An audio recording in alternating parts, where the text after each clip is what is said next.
Welcome to the Author Your Life podcast, where you can write a new script for your life and become the hero of your story. I'm your host, David McRae. You are the author of your life. Let's get started. All you have to decide is what to do with the time that is given to you. In my experience, there's no such thing as luck. It is not our abilities that show what we truly are. It is our choices. Before we launch into the podcast, I'd like to tell you about my book, Author Your Life, Become the Hero of Your Story. This is a book for people who are at a crossroads in life and want to make a fresh start. Judging by the fact that you're listening to this podcast, I suspect that you may well be one of those people. This book is going to help you to change your narrative and rewrite the scripts in life that are holding you back. This book covers the latest science and research showing you how to become the person you want to be and live the life that you want to live. I'd like to invite you to get this book, not only because I feel it's a great book that's going to help you, but also it's going to support the podcast as well. I love podcasts, but sometimes all of those ads that you get can be really irrelevant and annoying when you just want to listen to a good piece of training or a good interview. So I therefore made the decision with my podcasts that number one, I wanted my podcast to be free so that everyone could listen to it. And number two, that I wasn't going to fund it through all these annoying and irrelevant adverts and commercials. Therefore, if you want to support the podcast and support all the things that I put out there for free, whether it be here on the podcast, my YouTube channel, other areas on social media, then buying a book is going to enable and help that process. So this is what we call a win-win scenario.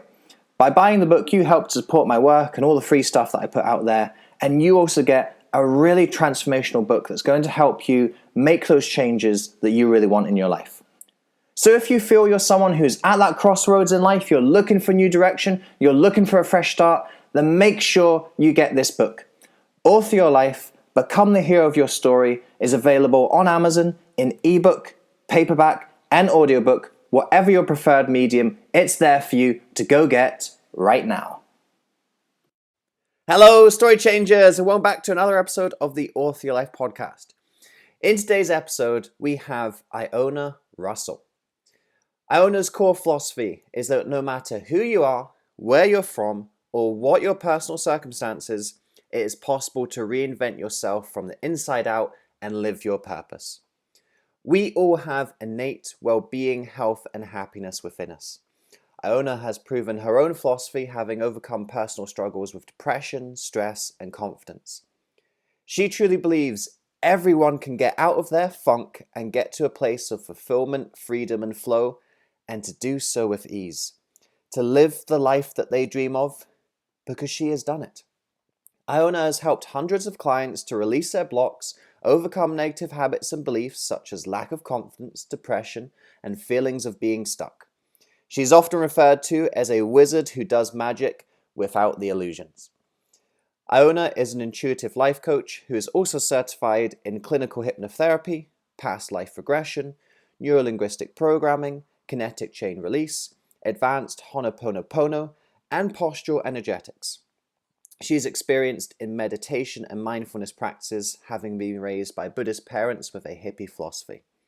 She has developed the rapid release for entrepreneurs to release their blocks and embrace their purpose. Her book, Making Waves, is out on February 22nd, 2020, which, if you're listening to this episode, means that the book is already out. So if you enjoy this episode with Iona today, make sure you head over to Amazon and get her book as well. So what can you expect from today's interview? You are going to learn everything is a mess until we return to love. Your inner self will always warn you when you're doing the wrong thing. The importance of remembering that your worst experiences are behind you. Why your purpose is a mixture of happiness and curiosity. You're going to learn this and so much more in this interview with Iona Russell. Iona, welcome to the Author Your Life podcast. Thank you so much for having me. It's wonderful to join you today. So Iona, we're all about the power of stories on Author Your Life, and I'd like to begin this conversation with your story. Would you mind sharing with us? What is your story that's brought you up to this point, doing the things that you do and living the life you're living now? Well, thank you for asking. I am, at the moment, I am a published author, or soon to be. There's been a few hiccups. A transformational life coach, life fulfillment coach, whatever you want to call it, but helping people transform their lives. And I'm a clinical hypnotherapist. I'm speaking on the stages sort of globally. And all that sounds wonderful when people go, oh my gosh, you're living the dream. But that's now. Like, I went through a major transformation back in 2012. It was a little bit, it was suffering with depression again, sat up, and I'd been married for 2 years, was living in another country, was working with kids in foster care. And it looked from the outside, looked like I had it all. I was living the dream, living the life, had a great career, had it perceived to be a great relationship. And I just had this overwhelming sadness come over me at midnight. And it was uncontrollable. It just felt so heavy. And the lights were out and I just had to sit up in bed and say, I can't do this anymore. But I didn't know what this was. I thought it meant I had to move my husband and my son back to Scotland. I thought, everybody else had to change. And actually, it was the beginning of my journey back to myself. And what I found, and I'd been doing this all along throughout my life and all the jobs I've had, believing in other people, building them up, seeing the potential. But I'd been looking for that external fulfillment and gratification outside myself. And so this is the moment when I went in, and it started with meditation. And I returned to meditation because I actually had a really weird upbringing. Well, unusual, not weird. I grew up in a Buddhist family, so I grew up with meditation. And so really looking at it, I rebelled from the age of 14 to 42. And then I came back to it. So I came home to myself. And the transformation I went through from there up until 4 years later, my mother died, my marriage ended, and I ended up moving back to the UK anyway.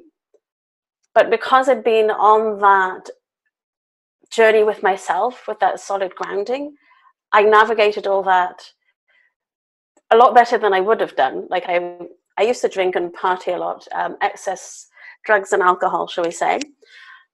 And I was like, wow, look, I've navigated this, and I want to share this with people. And that began the journey of, okay, how can I bring all my skills and even do more training so that I can help other people transform their lives from the inside out, and share my journey and speak honestly about the issues and the challenges, because I've been there. It's not just, I've got a drawer full of certificates and diplomas, but I've lived the life and I'm coming out the other side. And sometimes I still get knocked down, but it's all those techniques and skills that helped me that I use with my clients.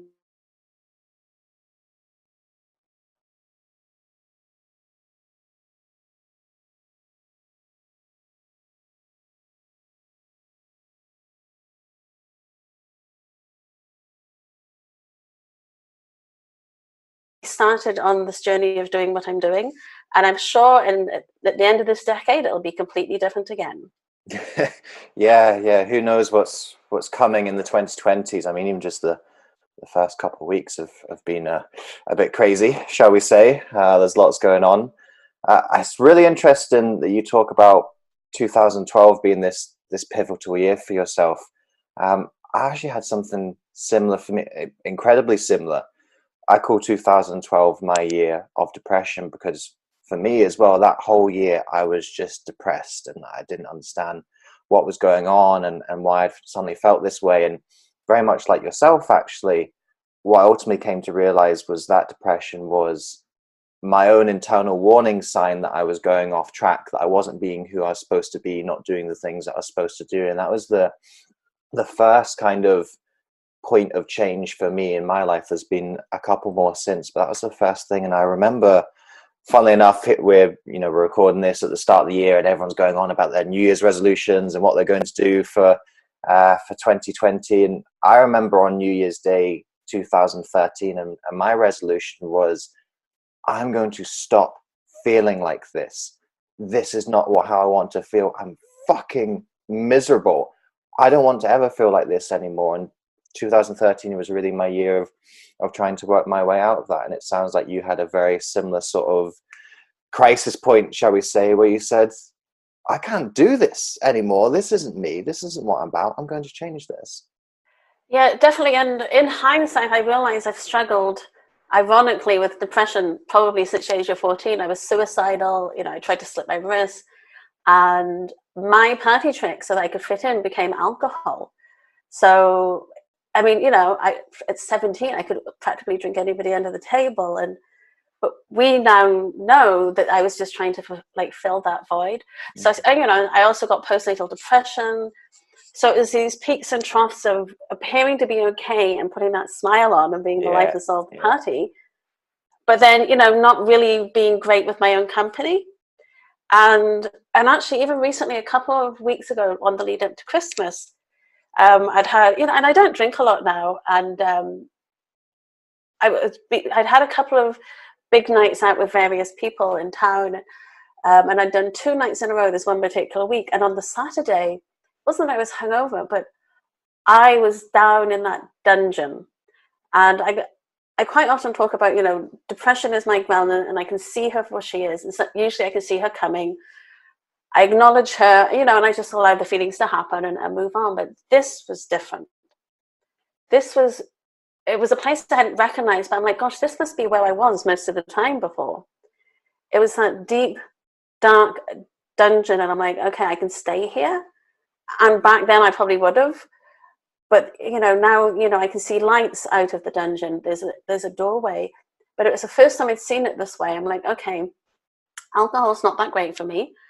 And it's a depressant anyway. So for those of us who depression might be the thing we struggle with, it was a big wake-up call. It's like, oh my gosh, what am I doing? So it's not that I abstain from drinking, but I'm like, okay, just be aware of that. Because, I was down in that dungeon. And it was scary.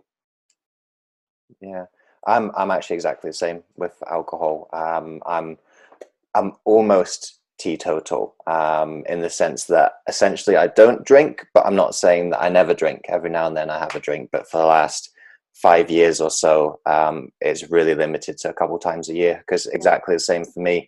In fact, there's so many benefits from not drinking. There's physical, there's psychological, there's financial, there's in terms of your productivity and everything. There's so many benefits, but one of the ones for me, just like yourself, is that actually I have an unhappy relationship with alcohol, and if I indulge in that relationship too much, it brings out a side of me that I don't like. And if I'm really honest, because of that, I can't handle my alcohol.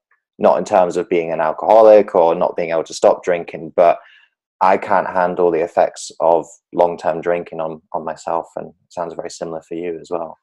Yeah, I'm a happy drunk, but yeah, I'm like, I can't even have a glass of wine and then work with clients the next day. Yeah, I lose that balance, that connection, and like that, to the inner wisdom, the gut feelings, the intuition, and so I do my clients a disservice. When I was writing my book, and I'm sure you're the same, I can't have a drink the night before and then expect to work on it. So it's fine to have it once in a while. Yeah, and it was the same with it, if it was cocaine. It's those external things trying to make you feel better, but actually the long-term effect is the next day you don't. Yeah. So if we look over this journey, and you've hit a lot of the checkpoints along this journey, I'd like to delve into some of them in a little bit more detail. As you look across all of the things that you've done, can you identify any important choices that you've made that you feel have helped you to get to where you are today? Yes. So there's a couple of points. The big turning point after that night I called Tears at Midnight, I started trying to find other things to do, and I found this amazing meditation group led by this beautiful woman, Madhavi, and this is in Texas, and I just went, and it was like, oh my gosh, it was non-denominational, so there was no judgment, no dogma, and I'm like, oh, this is what I've been looking for. And I just kind of carried on with that. And at this house that we used to go to meditate, you know, the Marianne Williamson book, Return to Love? Yeah. That was sat at, I mean, I could still see it. That was sat at the right-hand side of the door as I was leaving. And I'd never seen or heard this book. And I just said, oh, what's that? And the woman said, oh, would you like to borrow it? It's like, sure. And I'm like, oh my gosh, it's Return to Love. So for those people listening who don't know, Marianne Williamson is very much, it's A Course in Miracles. And she's running for president at the moment, isn't she? Yeah. And she's really changed the dialogue. Yeah. Whether or not you want to do the Course in Miracles, she's brought the conversation to love. So she brought it out of the gutter. And for me, there were so many aha moments in that book that it's, you know, we're all love. We're either in fear, we're either living in fear or we're living in love. That's what it breaks down to. And that was huge. And I realized I've been doing that anyway, because even when I was working with the kids in foster care, I still believed everybody had the power to change. The parents, no matter what, it was usually drugs that they'd been on, no matter what people had done, I still believe everybody is born amazing and beautiful and perfect into this world.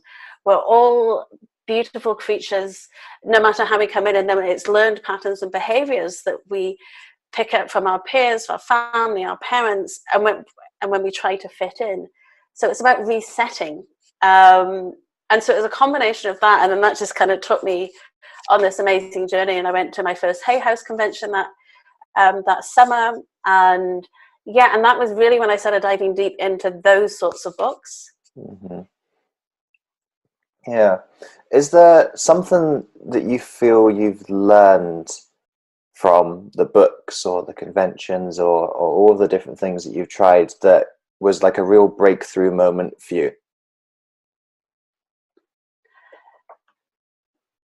That really, it comes back to love. I am enough.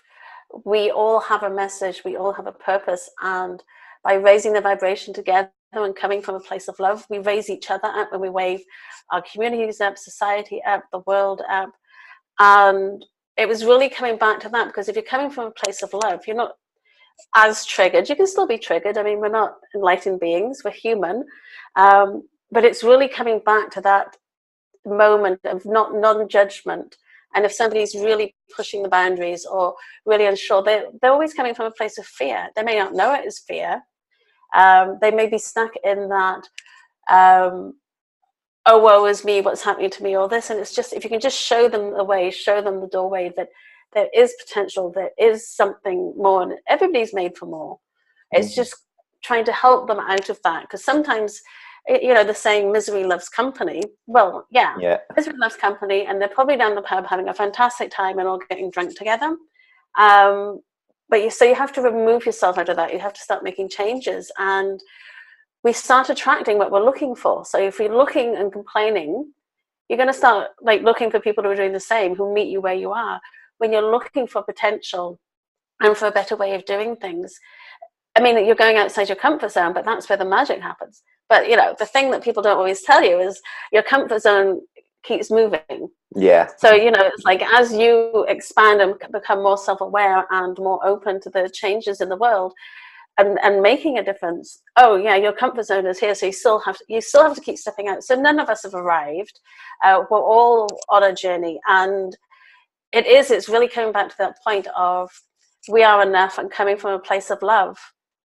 Yeah, I think it's really important what you highlighted there about the company that we have and how we become like the people around us. I can't remember if we've chatted before about this. I studied psychology at university, so that's always the kind of the angle that I come from. And one of the most fundamental rules of social psychology is that we are like the people around us, and you can predict people's life outcomes with scary accuracy based on who they have around them. You can predict people's longevity, you can predict their job title, you can predict their voting preferences, whether they drink, whether they smoke, whether they're going to get divorced, whether they're going to get married. It's amazing how much the people around us affect us. And I think that's something that we need to be really conscious of, is who are we allowing in our social circle, and also who are we seeking be in our social circle, to be in their social circle. Yeah, definitely. And it's not just in the physical, like the physical people around. I mean, it's also the books you're reading, it's the podcasts, social media. Are you looking to YouTube for inspiring videos, or are you getting taken down the rabbit hole of, awful videos? So it's not just those 5 people or 6 people you're hanging around with. It's the wider circle, because I mean, we all have this little device in our hands and the phone, so we can connect with anybody anywhere. And then it's getting to a point where you're so connected and self-assured and confident with that then it doesn't matter what's actually going on around you immediately. I mean, we've just had Christmas and New Year, and how many people struggle through Christmas if they're going to family and they get triggered. But if you can just be centered when you go into those situations, because you're doing the work, you don't, because everybody resorts back to like typical behaviors in those environments. But if you're doing the work and you're building up and you're filling your cup with all the, the choices that you can make, and you can make a difference. And the more your cup is full, the more you have to give, and the less other people trigger you. As you look across this journey and all the different changes that you've made, this stuff is hard. It's tough. It's not easy to make these changes. It's not easy to go beyond your comfort zone. It's not easy to move off the path that your family, your peers, society tells you should be on. I'm sure there's been some challenging times for you throughout this journey. How have you kept yourself motivated to keep on going and push through again and again? One thing is anytime I start feeling disconnected or worrying and overthinking, I remember I've come through worse and it didn't kill me. And usually I've lost connection with myself, so I've not been meditating. I'm not breathing properly, because there's a lot about just breathing intentionally and getting ourselves out of that fight or flight. But yeah, I've been through 100% as bad, and if not worse than this, and I've survived. So it's okay to be there for a moment. Give yourselves 5 seconds or 5 hours. It's fine. Sit on the couch and watch Netflix. But you've been through worse. And even when there was one point, you and I have talked a lot about writing books. And when I started writing my book, I had moments where, who am I to do this? Why am I doing this? This is like, what am I doing? No one's going to read this. Then it's like, oh my God, what if everybody's going to read this? And then I was like, oh, but wait, the idea of not doing it was inconceivable. Yeah. And it wasn't like, oh, okay, so it wasn't that I have to write the book in order so that, it's a career thing. And it was like, oh my gosh, I cannot not write this book. Mm-hmm. And that was the thing. So as much as it was really easy to ignore it and start doing other things and procrastinate, looking at the flip side. So, what's the alternative? Comparing. Well, I can still choose to go and do that thing that it's possibly going to take. I'll have fun, but maybe I'll go down that rabbit hole, or I can choose this. So it's looking at the comparisons and the contrast. So for the book, it was the idea of not writing it. And I've been very careful. And even in my book, the book is about me and my journey, and it's practices that I know help me. So I've always promised my son I'll never talk about him. And my ex-husband, I let him know I'm writing this book. You get mentioned a couple of times, but we split amicably. But that's only because we came from a place of integrity. So it's knowing that no matter how bad things get, if you come from a place of authenticity and integrity, and both those words get bandied around too often. But it's knowing that you are making the choices for the right reasons. So, going back to my divorce, I was talking to a friend who thought that this was going to be terrible. I had to leave the marital home to go and pack up my mum's house after she died. She was like, that's abandoning, and he'll do this X, Y, and Z. And I was like, no, he won't. And then I was like, well, actually, if he does screw me over, that's on him. I'm coming from a place of integrity, and I trust him. And then he had a similar conversation with someone else. So we both came from a place of grace and integrity. And that's the only reason it worked. Were we hurt? Were we upset? Yes. But knowing that you can get through this. I thought I was married forever. So it's anytime you get knocked down like this, it's knowing, okay, I've done this before, I've gotten through. Did it kill me last time? What's the alternative of staying in this marriage, staying in this relationship, staying in this job, or, you know, looking at the comparison?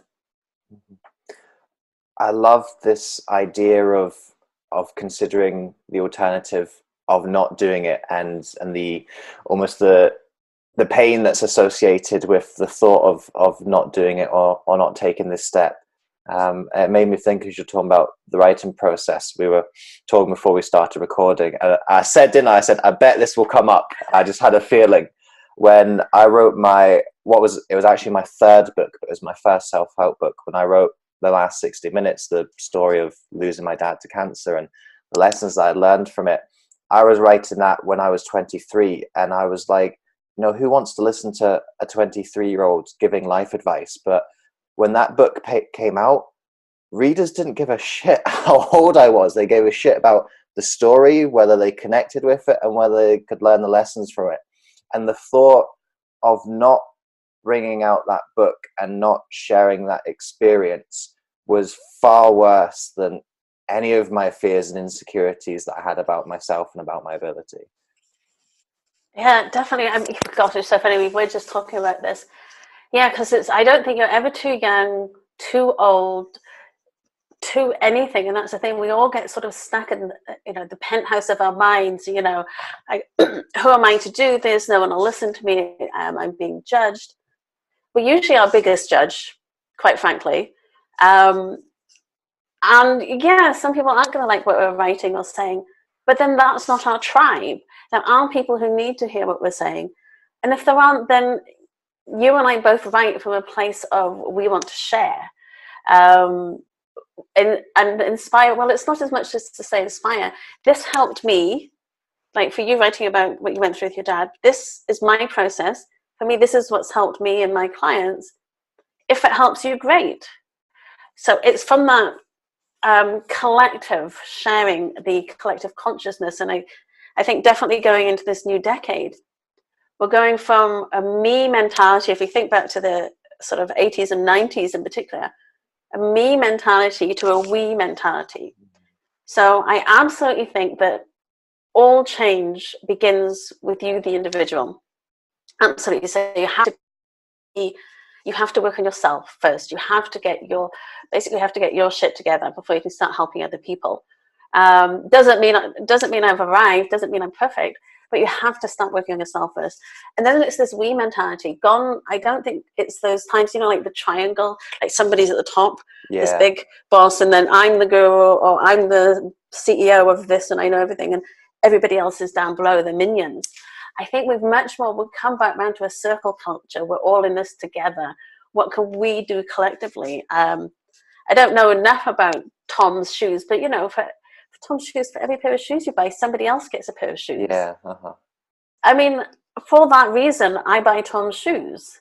So I get no commission. It's not a plug at all. But it's about, we're becoming so much more self-aware, and then aware of the bigger community, and how is this going to impact? And yeah, not everybody's doing that, but if we do our little bit, the ripple effect from that is what makes a difference. And I know you know Dr. David Hamilton well, and he talks about that ripple effect as well, just helping one person, and the effect from that just ripples on. I can't remember the numbers, but he does all the science, so we don't have to. Yeah. It's just making that difference. I'm sorry, I can't remember what your question was. What was it? It was oh no, actually it wasn't even a question. We were just talking about like imposter syndrome and kind of like judging yourself, and we just riffed on it. yeah, but that's it. We are, and for all the criticism I'll give myself about fear of being judged, no one else is going to judge me as harshly as I judge myself. And those that do, they're not going to buy my book. They're not going to come to one of my workshops. And that's okay. We can't be everything to everybody. There's an anecdote that I read a while ago, and I can't remember what book I actually read it in. And it's a story of a lady, and she is going on a date with a lovely young gentleman in a restaurant. And she goes to the restaurant, and she gets stood up. she's upset, so she goes to the bathroom and she messages her friend and she says, look, the guy didn't show up, and I'm really upset about this. What should I do? The friend messages back, it's no wonder that he didn't show up.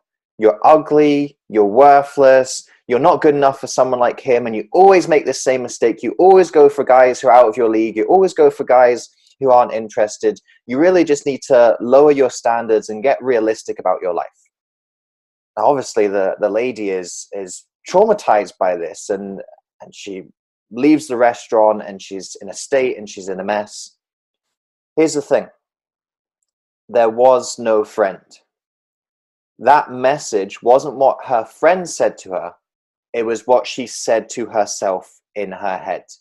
And I think that's a really good anecdote of, just as you were saying, how much the things we say to ourselves are the worst critiques and the worst judgments that we have of our lives. Yeah, it's so true. And the reason, and all the things we think we should or shouldn't do, says who? And it's how must we behave? Yeah, it's so true. And I think, like, when we see children who are healthy and happy and they're curious and excited about life, we all absolutely have that in us. But we know from the research that most of our learned patterns and behaviors we've developed by like age 8, like 85% of it. And most of that amazing, that curiosity, that excitement about life is being drummed out of us because we're trying to fit in, and we care so much about what other people think, and we want to be liked by our friends, and how can I be with them? And and it's something I hadn't said too, because I struggled with an eating disorder in my teen years, and it was based on one incident. So I did try anorexia. I failed at that because I got too hungry. So and I thought I'd found the Holy Grail. That's pretty depressing when you fail at a mental illness, isn't it? yeah. And then I found bulimia, but it was one trigger. And I was probably about 13, so second year in secondary school, I think. And I was thinner than I am now, and I don't consider myself fat at all. But I was developing a little faster than some of the other girls. And this one girl turned around in class and said, oh, I'd much rather be fat and happy like you than thin and miserable. I was like, what do you mean I'm fat? It never occurred to me that I was fat. I'd always had a bit of a tummy, and I'm never going to have a six-pack, but I'm also not willing to put into the work for that. So that's another thing about goals that you're not willing to put the work in for. But that was the trigger. It never occurred to me. And then I took that on. And now the second thing that happened as a result of losing weight really quickly is I was getting so many compliments. And so that reinforced that negative sense of self. I'm not good enough unless I'm thin enough. I'm not popular enough unless and I was 13, 14 when all this started. It's funny, isn't it, that came from one of these kind of backhanded compliments that people seem so fond of using, and they just don't monitor how what they're saying can be taken by the other person. Yeah. And I know the girl, she didn't mean it maliciously at all. Yeah. She was just talking honestly, as kids can be. But it was then the reinforcement came, the negative reinforcement is how many compliments I got. Yeah.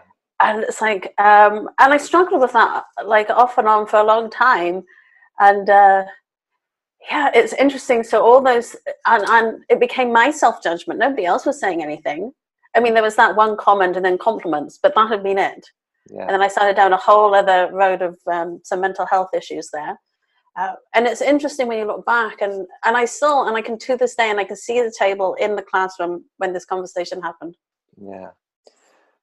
It's funny how you're talking about children's enthusiasm and sense of adventure kind of being squashed. This is something that I talk about a lot at my events. Is I get so many people coming along and they're like, what's my purpose in life? What am I supposed to do? Because I know this corporate career of 10, 20 years was not the thing that I was supposed to do. And what I encourage people to do is go back and think to as early as they can remember, and think back to what their childhood dream was. And this creates some outlandish answers, because when you're that young, You don't know about real jobs. You don't. No 5-year-old goes, I want to be a civil engineer. I want to be a property solicitor. 5-year-olds, they want to be astronauts. They want to be cowboys. They want to be princesses. They want to be rally drivers. They want to be about all the exciting things that they read in books or see on TV shows. And I remember for me, funnily enough, we've talked about it a couple of times already, I actually wanted to be an author. Even from that young, early age, I loved books. I loved stories. And for me, when I grew up, well, I wanted to create these stories that I loved so much. And this was entertained at 5 or 6 years old. But eventually you get to the age where somebody says to you, yeah, that's all well and good, but what are you going to do for a real job? What are you going to do to earn money? And so many of these dreams are squashed and crushed at that early age by the scripts we're given by our parents, by our teachers, by society in general. And so I encourage people to go back to that young age. And I say it's not about being the astronaut or the rally driver or the cowboy or the princess, because let's face it, if you're not an astronaut now, you're never going to be an astronaut. That ship has sailed. You need to be on that path from a very early age. But what is it about being an astronaut that captured that childhood enthusiasm? Was it the sense of adventure? Was it going beyond the boundaries of what we know? And when you get the essence of why that particular career captured you, well, that essence can be expressed in lots of different ways. You can find adventure in pushing new boundaries without shooting yourself off into space.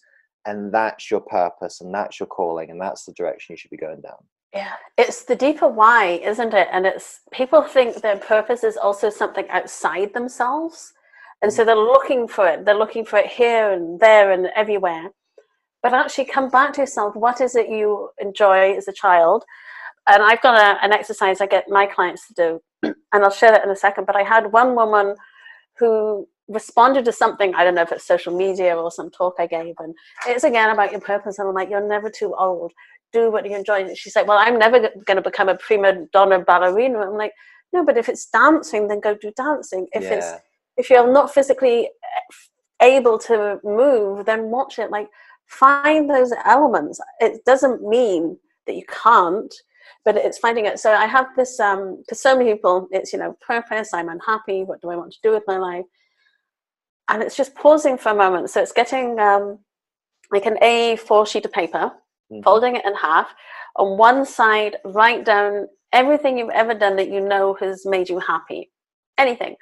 It can be making daisy chains when you were 4 years old. It can be going down water slide. It doesn't matter. You just keep brain dumping. This is a non-ending list.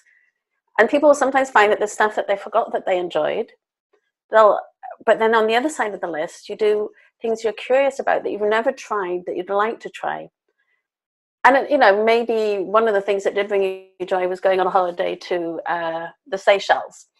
Well, yeah, you can't go there tomorrow, but you can look at it. What was it you liked about it? You can maybe read up on about it. There's other ways of enjoying that. You can certainly plan to do another holiday, but it's having a list of all the things that you know that have what you enjoy and all the things that you're curious about. And it's getting curious again. Now, there's things you're curious about.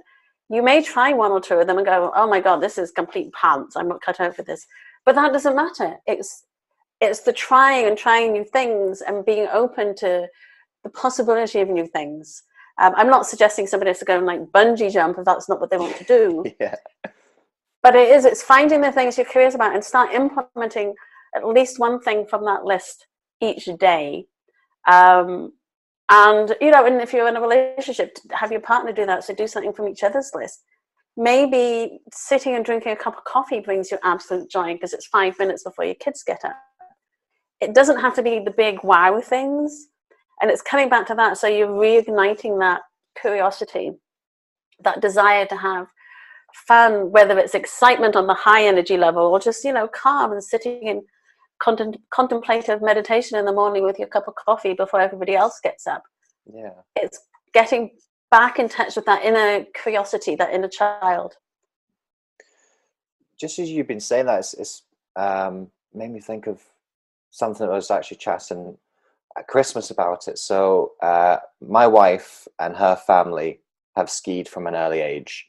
A lot of my friends and their families have skied from an early age, and we got together over Christmas and they were trying to sell me into skiing. And they've done this a couple of times, like, oh, like, you know, David, you'd really enjoy it, and you know, you just have to get started, and it's good fun, and we actually think that you would like skiing once you got into it. And I was like, you know what, like, I think I probably would. It's like anything, when you get into it, you do enjoy it.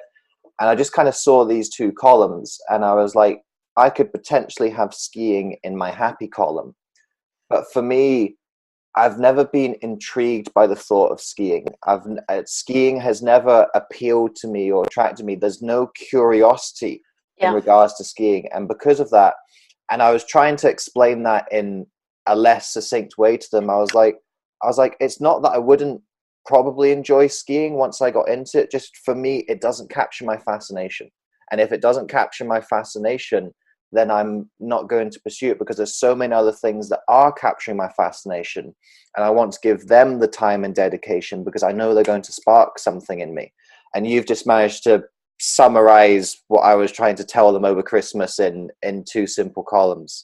So I think it's really important that you have both of those aspects, because you can have one but not the other, and that's probably not the thing that you should be doing. Yeah, and sometimes we go back to something and we don't enjoy it anymore, or it's, you know, if go and swing on the swings in the playground, go and, you know, just let loose and have a bit of fun, and get curious and maybe fall on your face. But yeah, if you're not curious about it, then don't do it. And if you try something and it's just not for you, then yeah, don't. There's so many other amazing things we can do. And for me, something I really love is, I love going for walks, but I love meditation, because meditation really is what saved me. And that's what got me present. So it can be breathe, and that's just as simple as 3 conscious breaths in the morning, setting intention, being grateful. But as soon as you mention meditation to some people, they're like, you know, they picture you have to go and sit zen on top of a mountain for hours on end. It's like, no, not everybody wants to do that. For me, it's about, if that works for you, brilliant, do that. But it's about being in that present moment. So if it's on a dog walk, being aware of the view of the birds in the trees, instead of just walking one foot in front of the other, I've got to get this walk over and done with because I've got other things to do. Be present. It can be, for some people, it's creating art, writing a book, dancing. It doesn't matter. For me, it's whatever it is that brings you into that state of present now. Yeah.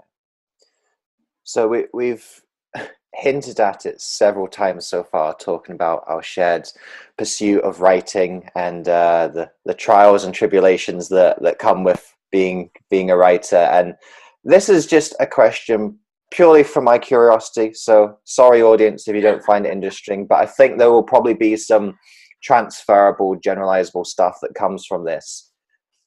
Iona, would you mind describing what your writing process is? How do you go about writing on a consistent basis? Okay, I don't do it how a lot of other people do. So this book started out with a wall full of post-it notes. I'm a really visual person. I couldn't figure out, and as soon as I sit at the computer, I go into like secondary school English, and it all has to, like, it's not me. I don't sound like me. And, you know, and then you can also talk, but then I can go off on tangents. So seriously, with this book, I just started with post-it notes on a wall, broke it into sections, and and then broke it into sections, and then went into more detail about that, and it grew organically like that. And then I got into it, and actually the book that I've got at the moment is actually not the first book that I was meant to be writing. That book has now jumped to number 3, because I was actually writing 2 books within one, it seemed.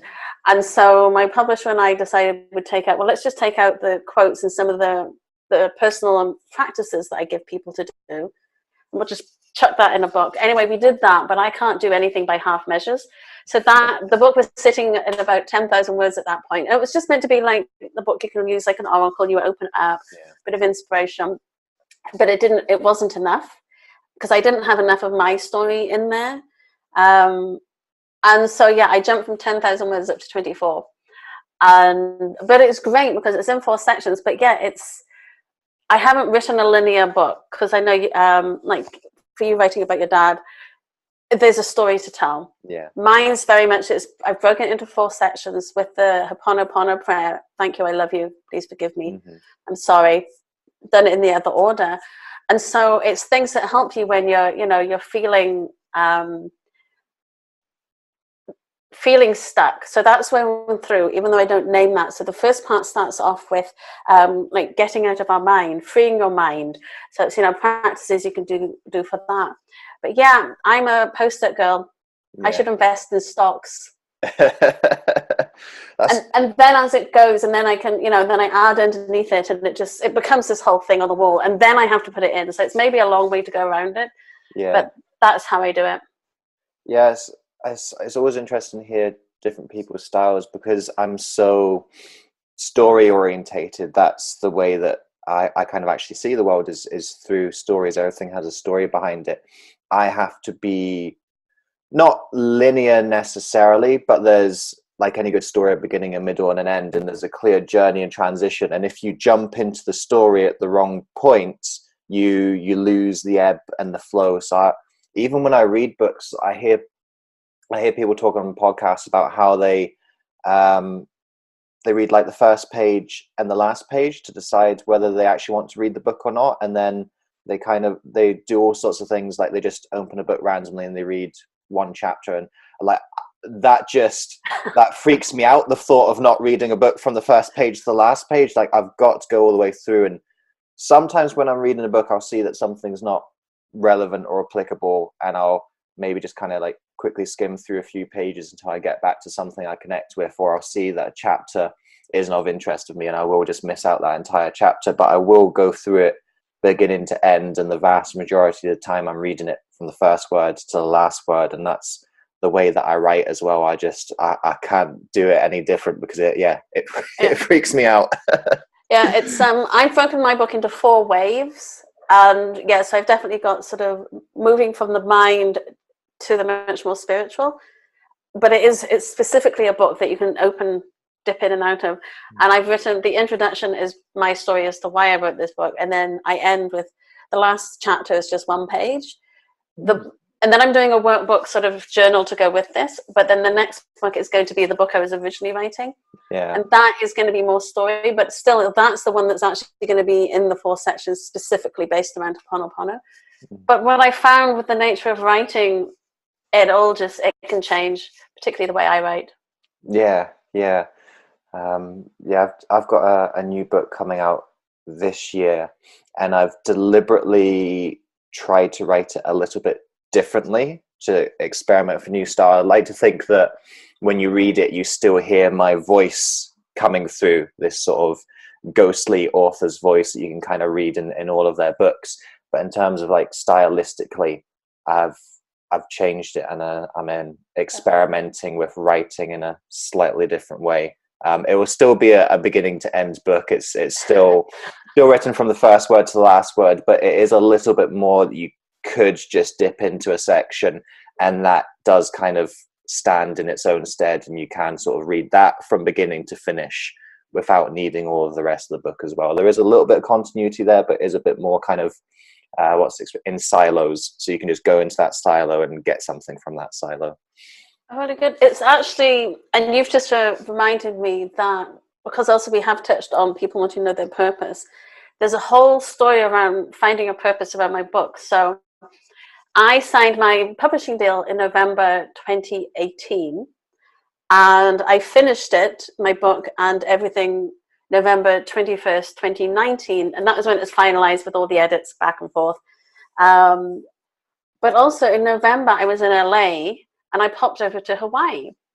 Now, that may not sound relevant, but in November 2018, after signing my publishing deal, I was going through my mum's old paperwork, and there was a letter that she'd kept from me that I happened to have written to her from Oahu in Hawaii when I was 21. Saying, I don't know what I'm going to do with my life. I'm going to travel, and maybe one day I'll write a book.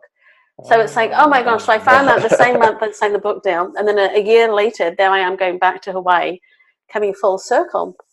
And it's like, wow, this is actually really cool, because I'm also going back to the same island. It was completely unplanned. It was like a last minute deal when I was in LA. And then I was like, I wonder what date I wrote that letter to my mum on. So when I got back, Oh, I see where it this was is going. November 21st, 19. Wow. You couldn't make it up. So I forgot that. So that curiosity and that desire to do that had obviously been there all along. So, and of all the letters my mum kept, I'm so pleased she kept that one. Yeah, oh, that's incredible. Like, I don't believe in coincidences. I think everything is interlinked in some way, and you can see that in whatever way that you want. You can put whatever labels you want to it, but man, I love stuff that happens like that. For me, the number 26 appears in my life a lot. I was born on the 26th, and and I've only become aware of it the last like 5 years or so, but it just like springs up again and again and again. So anytime I see a 26, it's just like a little signal that makes me pay a little bit more attention to the source of where the 26 has come from, and quite often it leads me down a good path. So, what is that? Is it coincidence, spiritual guidance, divine intervention, like whatever, or maybe coming from a more secular psychological point of view, because I now notice the number 26, it activates my brain and primes it, so I notice the number 26 more than any other number. It can be as simple as that, but And then, it's still encouraging. and then, yeah, and then you're looking for something good and opportunity. So it doesn't Yeah. matter what comes first. It's yeah, these little coming full loop. It's quite interesting. Yeah. So, Iona, we have discussed a lot today, and talking about the flow of the story. I'd like to start bringing the flow of the story to its natural conclusion, and I've got a few questions to do so to start wrapping up. But just because these are the final few questions, don't feel that the answers need to be succinct and simple. We can continue flowing and tangenting and just going wherever the conversation takes us. The first of these questions, and you've touched upon it a couple times already, so I'm sure you've got some great answers. What are you grateful for in life? Gosh, that's such a huge question. I'm grateful for so much, because literally I start my day with what am I grateful for, and it can be, these sheets. This finding something to be grateful for means you find more to be grateful for. I'm grateful that I'm here. I'm grateful that I'm alive. I'm grateful for my son. That was something that really got me out of that depression. Always think we have something to be grateful for when our life isn't great, but it's finding that even the smallest thing on a crappy day, even that day when I was down in the dungeon, I'm like, okay, thank you for the realization that this is not where I want to hang out. I'm grateful for so much. I'm grateful for this beautiful day. I wish I could be grateful for this, but it must be nicer in Edinburgh than it is in Glasgow. It's blooming miserable over here. Gale force winds, bucketing rain. But also, what's the expression? Don't wait for the storm to pass, learn how to dance in the rain. Yeah. And with the copious amount of rain that we get here in the west coast of Scotland, you have to learn to be grateful for it. You have to learn to dance in the rain. Yeah, and every moment is precious. And really, if people are wondering what to do, just start looking for things to be grateful for. Mm-hmm. We also talked about being young and that youthful alignment that you have with yourself, and we're going back to our earliest years. And I'd like you to imagine, Iona, that you have a young child in front of you, about 5 years old, and they are going to see most, if not the rest of this century, this 21st century that we've got coming up, and all the weird and wonderful things that are going to happen in the next 80 years or so. And you are going to say something to this 5-year-old, something that you feel is going to help prepare them for the rest of their life. What would you be saying to them?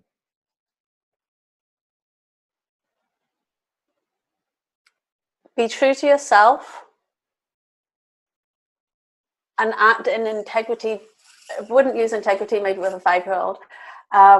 carry on being curious and having fun and involving other people. Children like to play together. Come together for everybody, and how can you make this better? Because I tell you, the children that's where it's at, all the knowledge and the wealth, and they're growing up in such a different environment. And I heard something yesterday that the changes we're going to go through in the next 10 years are going to be so much more than we've gone through in the last 10,000. Yeah. Pretty sure that was the quote. But yeah, so I think the children are our future. So I would encourage a 5-year-old to be curious and live from the heart. Mm-hmm. So as we look into the beginning of these next 10 years that are coming up, we're in 2020, and we were talking before we started recording about our workshops that we've been running for our students and clients at the start of the year. And my big theme that I've set for 2020 is vision. And I thought I was being so creative and clever when I first thought of this a couple months ago. I was like, oh yeah, 2020, it's like 2020 vision. I'll make my theme for the year vision. And as I'm sure you know, that has been everyone else's theme. All of the workshops and the books and the articles and the podcasts have been using that. So I wasn't as smart and creative as I thought I was, but nonetheless, I'm still going with that. I'm still hooked into that theme of vision, of helping people realize their vision for 2020, and ultimately to realize my own personal vision for 2020 as well. When you look at the year ahead, Iona, what's your vision for 2020? Well, it's interesting because I originally started off, my word for going into this new year, the new decade, was ignite. And that's actually the name of my workshop. And then it was like everything, but the energy that goes with ignite is just like, yeah, it's this great big bump, and it's abundance and happy and all these things. And actually, just this last week, I decided, oh, wait, I've decided it's easy. Let it be easy. So we're taught, we must work hard to make anything. Money doesn't grow on trees.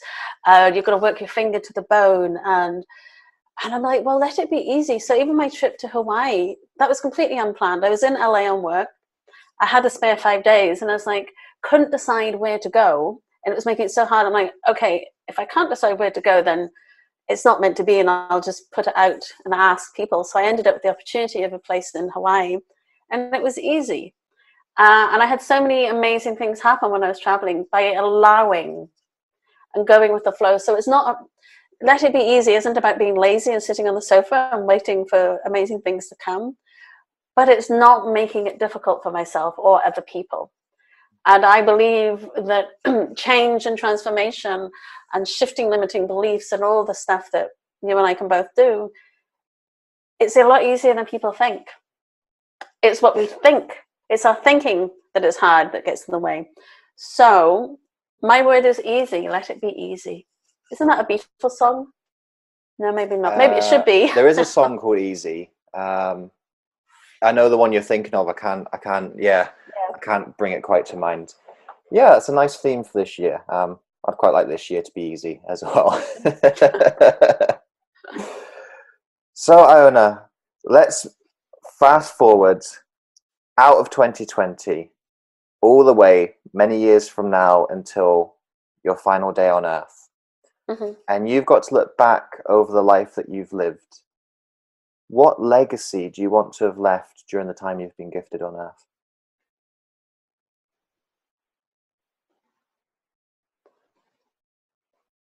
That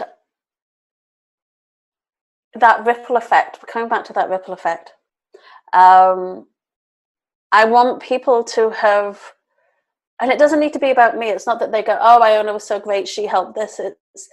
I want to know and look back and know and see that what I did made a difference for somebody. And it's not about being that big sort of superstar making a difference. It's all about me. It's seeing it in the subtleties. Like when I worked with the foster kids, I'm still friends with some of them and their families, and seeing the difference you've made. I mean, the kids aren't even aware of it anymore, but that doesn't matter. So it's just seeing and being pleased, and then going off to whatever happens next, knowing that I did my part and I helped alleviate, helped transform, helped make it easy, and did it with love. Brilliant. This conversation we have talked about a lot, and for folks who've been listening who have resonated with all of the weird and wonderful tangents that we've gone down, and they want to find out a little bit more about you, about your work, about the upcoming, well, I was going to say upcoming book, the upcoming books. We know there's 3 in the pipeline. Where would you be directing people to find out a little bit more about who you are and what you do? Well, you can find me at ionarussell.com. That's the easiest one. So I'm lucky enough I got my name, and I'm on brilliant. Facebook Land. Get mine. I know, I can't believe I got my name, but Iona Russell Coaching or Iona Russell Coach. So, all the usual places, Twitter, I'm not very good on there, but Instagram, Facebook. But yeah, all the links are on my website, and I've got a new website launching in the next week or two, so it'll be much easier. So all exciting new stuff. So ionarussell.com. Oh, and the name of my book, that is, the launch date keeps getting pushed, but the first one is called Making Waves. And at the moment now it's meant to be out February 22nd. It was originally meant to be out in October, but that's how these things go. Yeah, it will come out when it's meant to come out. Well, Iona, I'd just like to thank you for sharing this time with me today. And as I've touched upon there, I've really enjoyed the variety in this conversation. I feel we've touched upon lots of different things, and you've been able to bring a wealth of experience and wisdom into all of the different topics that we've covered during today's conversation. So I'd just like to say thank you, and that I appreciate bringing that into this conversation today. Well, thank you. And can I just add one last thing? If people want to find out about setting their intention for the day, I have a free meditation they can and find the purpose. I have free meditations on my website, so they don't have to pay. It's free. They just put in an email and they can download it, but it's there. Amazing. We love a good freebie. Thank you for sharing that with us. No problem. Well, thank you so much for having me. It's been a blast. If you've enjoyed today's episode and you'd like to take your education with Author Your Life a little bit further, then I'd love for you to join us in the brand new Author Your Life Academy. The Author Your Life Academy is an online educational community where you can start a new and exciting chapter of your life. In the Academy, there is ongoing, extended, exclusive training to help you build the skills that you need to grow and develop in your life. You get to join a community of aspirational story changers who are supporting you, encouraging you, and celebrating with you along your journey. I'm also in there as well, providing tailored specific mentorship through live question and answer sessions and priority access through messaging and emails. If you'd like to enroll in the Academy, you can do so for just $27 a month. That's £20 for those of you in the UK. When you join, you get 3 awesome bonuses. You get an audiobook, you get an online course, and you get a ticket to one of my live events. So if you're ready to start something new and exciting in your life, come join us in the Author Your Life Academy. You can find out more about how you enroll by going to www.authoryourlife.org/academy. I'd love to see you in there. Thank you so much for listening to this episode. If you enjoyed this episode, I'd appreciate it hugely if you could head over to iTunes and leave a rating and review for the podcast. With your review, please be as honest and detailed as you can be. Because with honest and detailed feedback, that helps me to adapt and grow this podcast to most serve you, the listener. Also, if you enjoyed this episode, then make sure you subscribe to the podcast. That way you aren't going to miss any of the future episodes that we've got lined up for you. Until next time, remember that you are the author of your life. You hold the pen, and you can write whatever script you want for yourself. So go out today and write yourself a beautiful story.